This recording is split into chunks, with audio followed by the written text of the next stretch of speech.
It's our pleasure to be here. I want to thank all of you so much for coming out. It's a pleasure to be back in Utica and Oneida. And let's give first County Executive Tony Picente, who's doing a great job. He's a great partner to me in the state. He's a great personal friend. Tony Picente, let's give him a round of applause.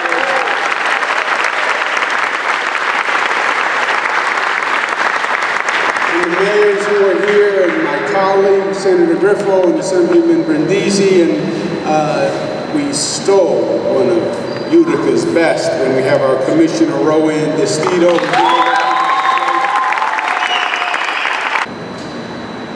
Thank you.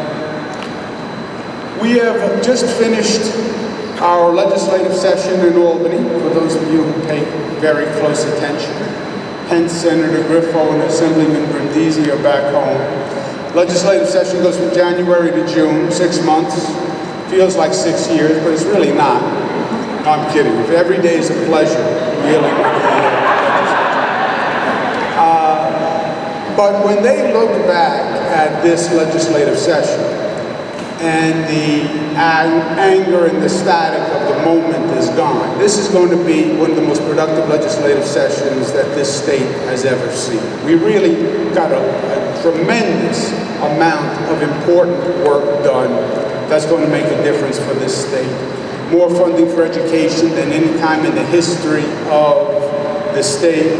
We did a tax cut where the middle class now pays the lowest income tax rate in 70 years, believe it or not.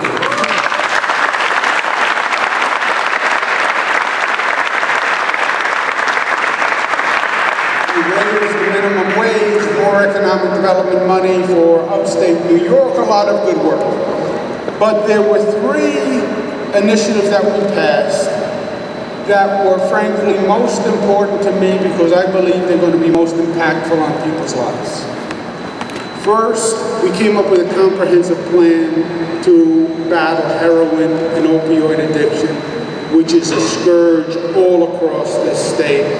And we took on the insurance companies and we said, you pay for the treatment for a person who needs the treatment, and no more of these games with the insurance company where a person who's in desperate need of drug treatment can't get it. So the heroin program we were very excited about. The paid family leave program, I'm very excited about.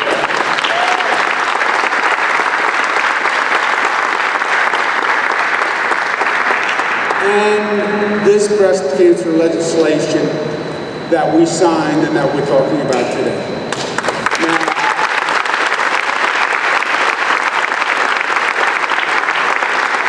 And I believe this breast cancer legislation is literally going to save lives and also set a model for this nation.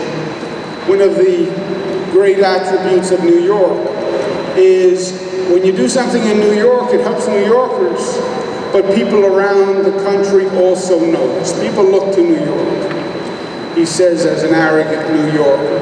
They do. They look to New York. And we can set a precedent, we can set a model, and we're doing that here with breast cancer. I learned about it the hard way. I knew the facts. I knew the information. I'd been briefed on it. We talked about it.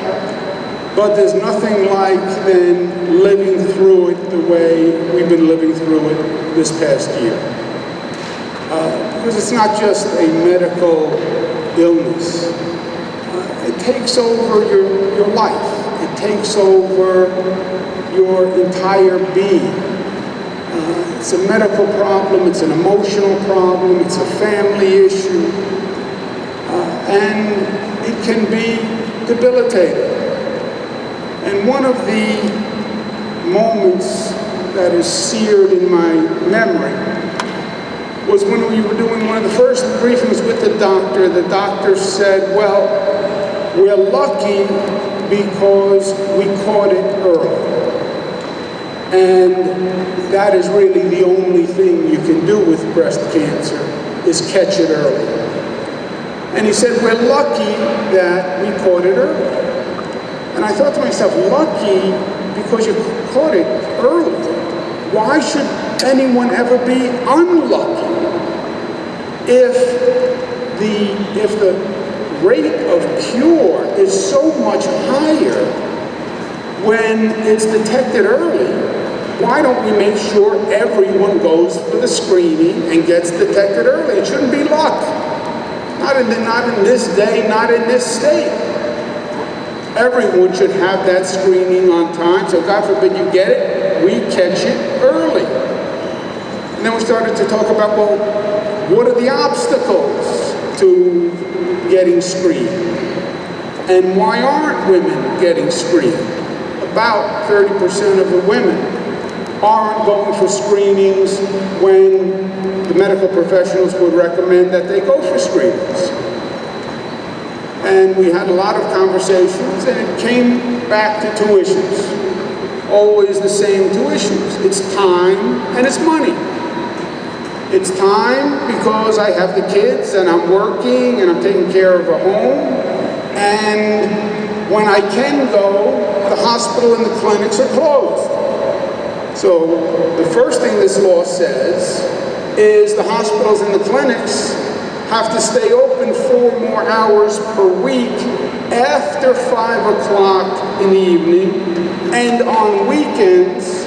So when women can get this screening, the hospitals and the clinics are open to make sure they can actually accommodate.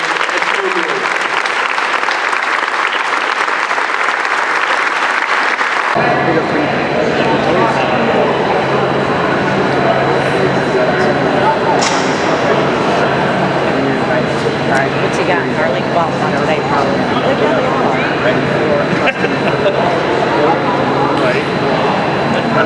Let's to the side.